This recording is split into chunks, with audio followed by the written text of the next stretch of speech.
তো hello guys, তোমরা তো জানো আমাদের এখানে মেলা শুরু হয়ে আমি আগের ভিডিওতে বলেছিলাম। তো গাইস, তোমরা যারা যারা এর উপরে উঠতে চাও চলে আসতে পারো। এটা হচ্ছে গোটরা ধর্মতলা মিষ্টির মেলা। তো গাইস, যারা যারা এখানে আসতে চাও চলে আসতে পারো।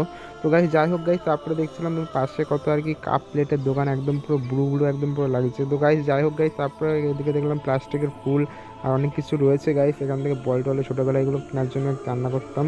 তো গাইস, যাই হোক, তারপরে গিয়ে এসে দেখলাম যে অপু মল্লিক এই যেখানে আর কি চাউমিন খাচ্ছে আর আমার জন্য এটা রেখে দিয়েছে গাইস। তারপরে আমি এখান থেকে একটা চশমা কিনেছিলাম, ওটা দেখছিলাম পরে কেমন লাগে। তো গাইস, এই দেখো এই চশমাটা কিনে এনেছি।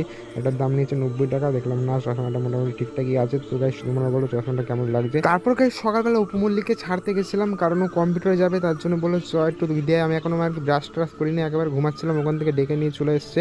তো গাইস, তারপরে আমি একেবারে আমার একটা পার্সেল এসেছিলো, পার্সেল বলতে কি আমার গাড়িটার ভাইজার ভেঙে গেছিলো। তো ওটা গাইস তোমাদের একটা জিনিস দেখেছি, দেখো অনেকদিন পরে দেখলাম রান্ধনু গাড়ি, দেখো কত সুন্দর লাগছে দেখতে। তো গাইস, আজকের ভিডিওটা এটুকুই। ভিডিওটা হলে লাইক করে দিলাম, ভিডিও দেখার জন্য।